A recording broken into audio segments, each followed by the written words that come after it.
Okay, this is going to be a good one. This is going to be a good one. So I know you're probably cranking on your homework, and that's great. You might want to dial in and watch because this one's going to have some extra wrinkles. So let me write again the same thing we always do. We're never going to have 7 or higher. We're never going to see a 7 or higher. Instead, we borrow 7 in base 7. Okay, here we go. So I'm going to start on the right column. We always start over there on the right. We're trying to subtract 5 from 2. You cannot subtract 5 from 2. Can't do it. So you need to borrow. You need to borrow. Now, when you go to this next column to try to borrow, there's nothing there. That's your broke friend. You went down over to your friend's house and he's like, I got nothing, to use bad English. I don't have anything. So you can't borrow from him. So then you go to your next friend and he's like, I'm broke too. I don't got anything. So then you go to your next friend. There's your rich friend. This one's got the money. So we're going to have to borrow from all the way down there. Does that make sense? You can't borrow from 0. You can't borrow from nothing. So we go all the way down here and we say, all right, make that until we're going to borrow 1 from it, but you can only go 1 column at a time. How much do you borrow? In base 7, what does it say down here? You're borrowing 7. So this is going to be 7, right? Now that friend has money. So now we can borrow from him, right? So now we're going to borrow from that friend, make it 6, and he's going to bring what? 7, right? Whenever you borrow the base amount. You borrow 7. Now that friend has money. This is just like a borrowing scheme here. So now we can borrow from that friend. He's down to 6, and we add 7. So this actually becomes 9 now. Did you track with that string of borrowing?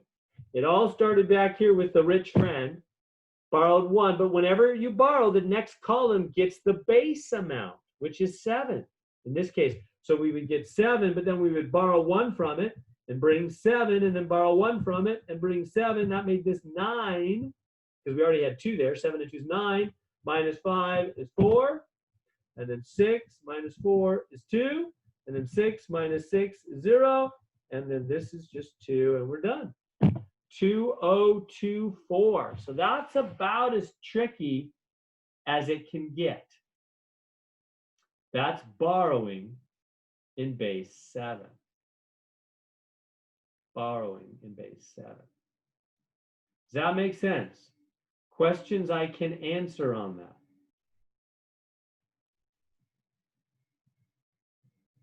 This is maybe a good point in time for me to point out some options. You all are becoming teachers of math and many other subjects. And so let me tell you what I've seen over the years as a math teacher and how I felt bad for some students who were taught in a funny way that wasn't helpful to them. Suppose I do this problem. Let me go back and do this problem in base 10. Let me subtract in base 10 now. And because that's what you're going to really teach, right? You're going to teach kids to add, subtract, multiply, divide in base 10. So how would you do this problem in base 10?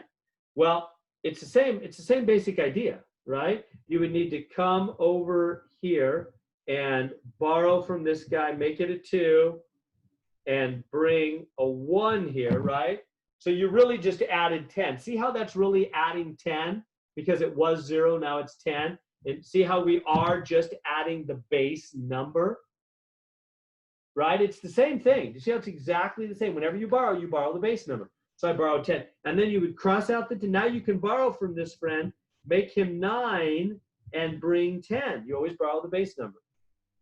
And so we borrowed 10. And now this friend has money we can borrow from this friend, make him a 9, and bring 10. So that's now 12, isn't it? Right? Because we borrowed 10. Whenever you borrow the base number, right? So now 12 minus 5 is 7, 9 minus 4 is 5, 9 minus 6 is 3, and then just bring down the 2. There we go. There's the same problem in base 10. And that's good. That's actually a good way to do it. I like that. Let me show you the bad thing I have seen. Students have shared this with me over the years, ways that confused them that they were taught. So let me redo the problem now one more time. I'm going to show you this so that you will not, I hope, be this kind of teacher. And let me just show you how this misguides younger folks who are first learning this stuff. So this was good. This was a good example. That was good teaching, I think, because it made sense. When I say good, all I mean is it should make logical sense. Math should make sense. It's not just a bunch of weird rules. So here we go. Here's the bad. Down here, I will do the bad example. I got this because students had told me about this over my many years of teaching. They've said, Mr. Heron, here's what I was taught. And I was like, wow, really? So here we go. So there's base 10 again. I'm going to do base 10. Here's what some people have been taught. They look at this problem and they go, okay, we can't take 5 from 2. We got to borrow, same old thing. Can't borrow from our friend that has nothing, same old thing. That's all good. And so here's what they were taught. They were taught, okay, when you have zeros, what you do is you just cross this out and you put a 9. Let me change the color. You just cross this out, put a 9, cross this out, put a 9, and make that a 2. Do you see that? Now that is technically correct. You can see it's the same as what we have up here, right? 299, 299. And then put a 1 here, they would say. So that's, whoops, that is 12, and that's correct. That'll work. You will get the right answer. This will be 7, this will be 5, 3, 2. It's the right answer. But that's crazy teaching. Like, I would say, why? Why do I cross out this 0 and suddenly make it 9? Why in the world? And then cross that one out and make it 9? Cross that, what happened?